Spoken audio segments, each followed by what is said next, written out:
We have these techniques that it's like, you wouldn't believe it if I told you, but we're gonna try it and see if it helps, you know? Yeah, yeah. But the evidence is there. So I'm Dr. Gabriel Trincado. I'm a physical therapist and owner of Triangle Concierge Physiotherapy, a mobile outpatient PT practice here in Raleigh. And I'm Emma Van Horne. I'm a therapist in the Raleigh area and the owner of Unbound Wellness Group. So I see kids and teens and adults for trauma, anxiety, and all kinds of things for outpatient therapy. At this point in society, like most people have had or been exposed to some level of therapy, you know, for their mental health, or, you know, they have some awareness from social media of, like, you know, boundaries and things like that, like mental health type of things that you would learn in therapy, you know. Yeah. There are so many different approaches, right? So many different styles of therapy. And, you know, I know you mentioned anxiety and trauma. What specific style or technique or principles do you base your work with trauma on? Yeah, that's a good question. There's a ton of modalities out there, and so there's like what we would consider gold standard modalities, and so some of those are like EMDR, which is eye movement and desensitization and reprocessing therapy, and then for kids and teens, TFCBT, which is trauma-focused cognitive behavioral therapy. So those are the two ones that I pull from probably the most for trauma treatment. There's some other like gold standard ones out there, but the important thing is just very much that they're research-based and that they've been checked out and kind of proven that they work, and that, you know, the clinician you're working with is trained in those modalities and knows how to use them. So they didn't just watch a YouTube video on right, it. like not TikTok information, probably. Yeah. Nice. Yeah. Cool. So you use more of a, you know, CBT. We're familiar with cognitive behavioral therapy. We use principles of that with our patients as well. But so it sounds like you use that more with the kids. Yeah, so TFCBT is research checked for 18 and under. There's a type of cognitive behavioral therapy tailored to trauma that's for adults. I don't use that one as much. CBT is great, and it's great for things like anxiety and depression. And dealing with pain too. Yeah, in my experience. Really? We've seen that a lot, Yeah. Chronic pain, That's really cool. I didn't actually know that it was applied to that we as learned much. some of that in PT school, and then continuing education. It's covered a lot too. Yeah, okay. As the basis for some things, but go on. That's really interesting. Yeah, I think for trauma, I think it can be really helpful, but it often falls a little bit short when it comes to like fully helping people process things they've been through, because it's not just about your thoughts, it's a nervous system. Okay, you've explained why, yeah, but it didn't make it go away, right? Right, like it's a full body thing, and I think probably similar to what I assume you see with patients where like physical health really impacts like total body and maybe nervous system. So do you see that as well? Yeah, absolutely.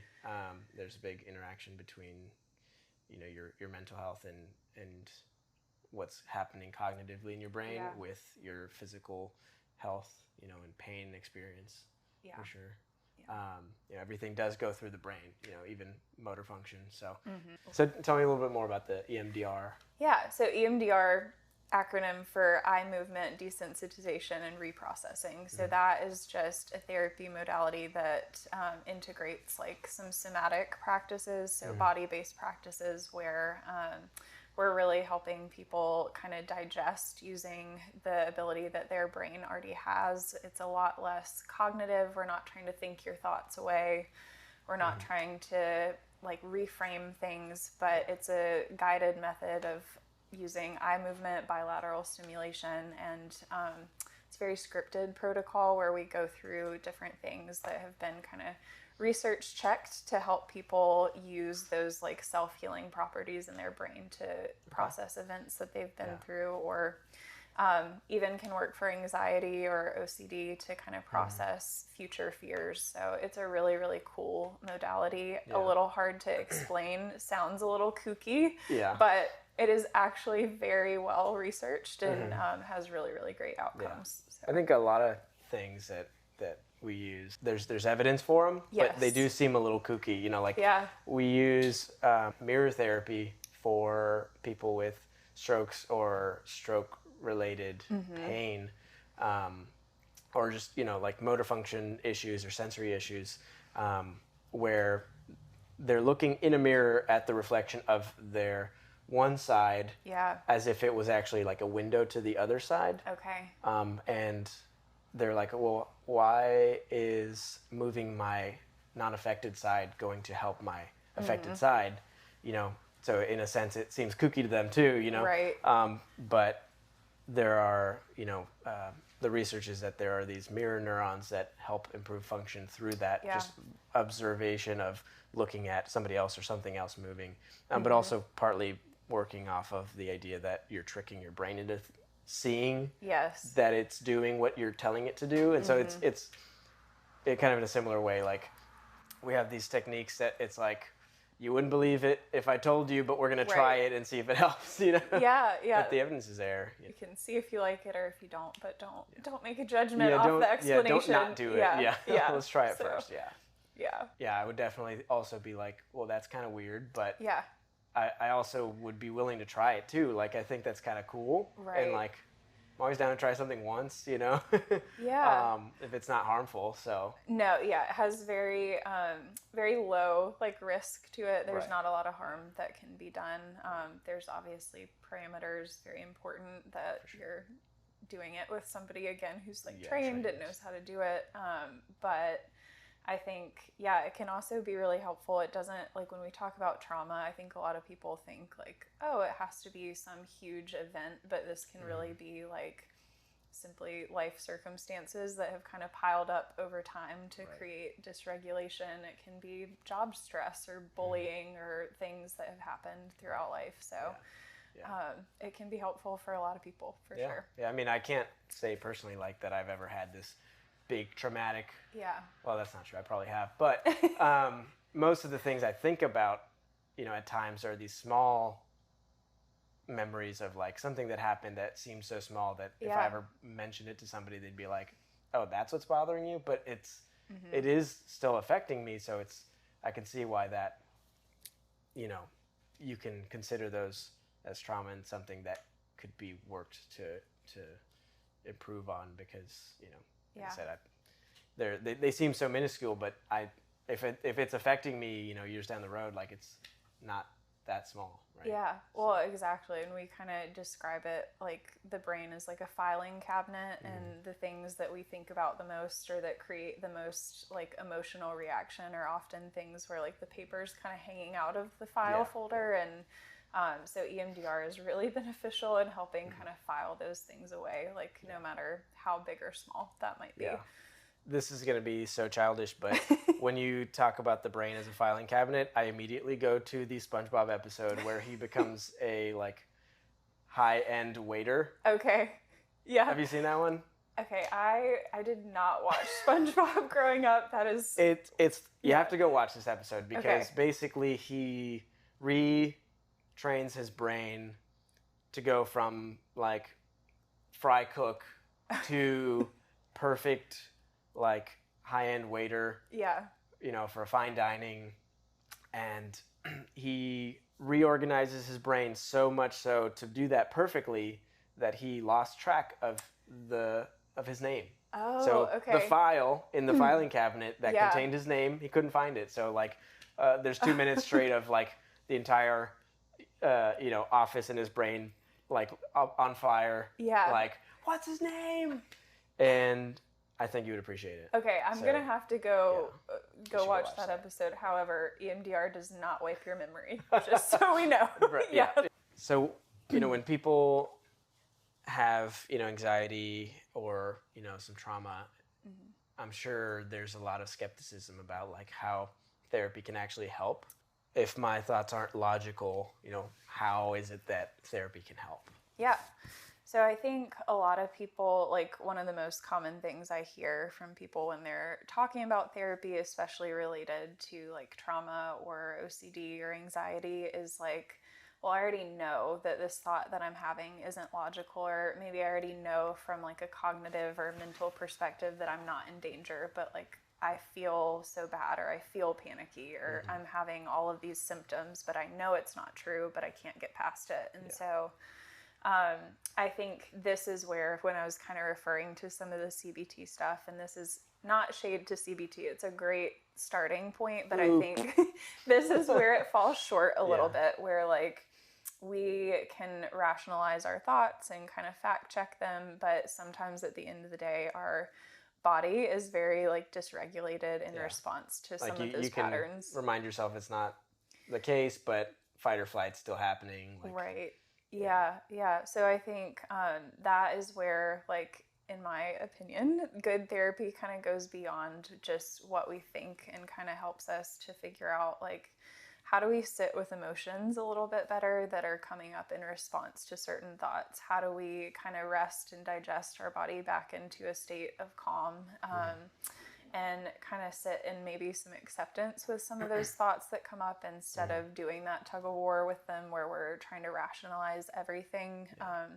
Because the reality of life is that intrusive thoughts are a part of it. And so sometimes we have to kind of learn how to respond to those, not so much how to make them go away. Right. And so I think that's where therapy can be super helpful. For sure. Yeah. So would you say that I need therapy for intrusive thoughts when I'm in a tall building and I see a railing, and I'm just like, what if I just jumped off? Oh, yeah, that's a really good question. So, isn't that a common thing, or is that just me? No, that is super common. Yeah, like, it's not that I want to, it's just that, like, I'm picturing myself falling off the edge, and it freaks the hell out of me, but yeah, so my response to that, and kind of the clinical standard, is like, is it creating distress, or is it causing harm to like your social occupational functioning, and or like, do you actually want to jump off the building? Because if you do, then to your point, you mentioned, like, you have to know how to respond to it. It's like, well, my response every time is like, hell no, I don't want to jump off that, I don't, so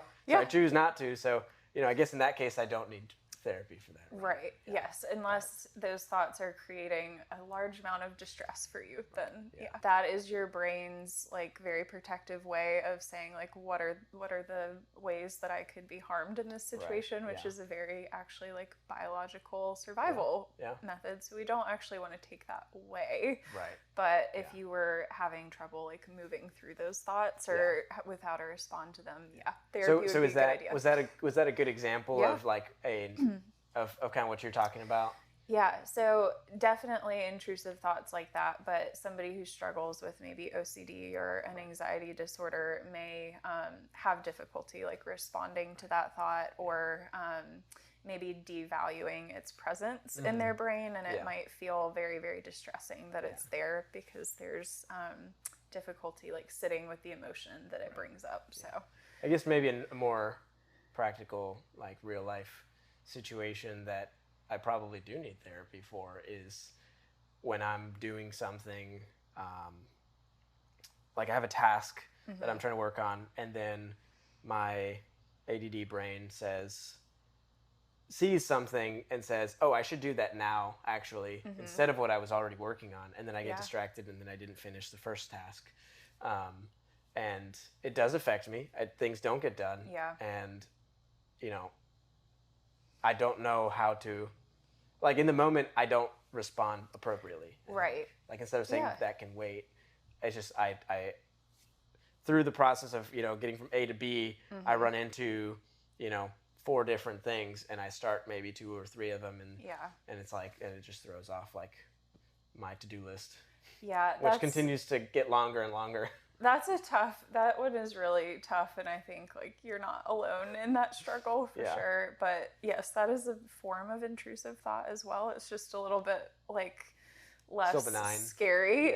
But it is kind of, I guess, causing you to like derail your focus. Yeah. It may not affect me in my own wellness, but it certainly affects my wife's mental health. Yeah.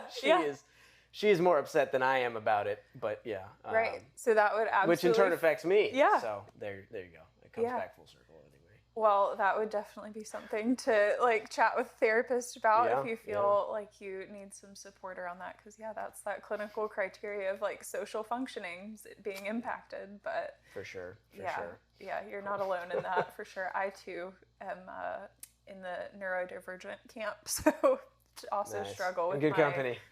my task management. There you go. Yeah. One more question for you. If I wanted to get help from a therapist, do I need to have like a diagnosis, or do you need to give me a diagnosis? Like, is it going to show up on my medical record and affect things, job occupation, opportunities and stuff? Yeah, that's a really good question, and one that, again, I see a lot. So you do not have to have a diagnosis just to get therapy. However, it can be helpful in kind of two areas. One of those is just like very practically, if you want to use your insurance or get reimbursed by insurance, whether that be in network or out of network. There has to be a medical diagnosis. ICD-10 codes. Yes, those fun things. But yes, a licensed therapist can give you that diagnosis. You don't have to come in with one. Okay. But the other part of that is like diagnosis can be really helpful in that it helps like your therapist kind of know based on symptoms what kind of treatment would be best for you. And so that can help kind of narrow some of that down. But a big concern that people have is like where that's going to show up as far as, yes, there's privacy laws, but it does have to get sent to an insurance company if you're using insurance. How many people have eyes on that? Yeah, or some people have concerns about like courts requesting records, things like that. So you don't have to receive one. You can always deny that. And I know for a lot of people, particularly military people, that is something that they choose to do just so there's no effect on future like desire to be in the military or maybe current involvement. So I mean, I guess if you're looking for future opportunities, you're like, I don't want any reason to be denied those opportunities. I can see why it would be beneficial for sure. It's reimbursement, the appropriate treatments and medications. Therapy can certainly be done effectively without a diagnosis as long as you don't want help paying for it from an insurance company. But a clinician's always going to discuss symptoms with you and discuss what's going on, whether there's a diagnosis or not. But you just get to choose whether you want to keep that private or not. So that's good to have the choice. Nice. Absolutely. So you take insurance? I am currently in the process of credentialing with two insurances. So I have been private pay up until now, but just decided wanted to have some more accessibility for people and kind of expand that a little bit. So we're also private pay. We help people with out-of-network reimbursement when there's potential for it. But for the most part, with insurance companies, a lot of times dictating what people can and can't receive, we found just better success when the only people in charge or dictating the care is the client themselves and the provider. They will typically get better faster because we're not being told, or we don't have to wait for authorization. We don't have to, you can only do this or that, or you only get 5 visits. I mean, most people get better even before 5 visits, but well, and that's, I think with private pay, it sounds like it's similar for you all, where like there is maybe an ability to get people kind of to their goal of healing a little bit faster because there's not limits around maybe time or like modalities you can use or whatever. So there's a lot of benefit to another point to that, like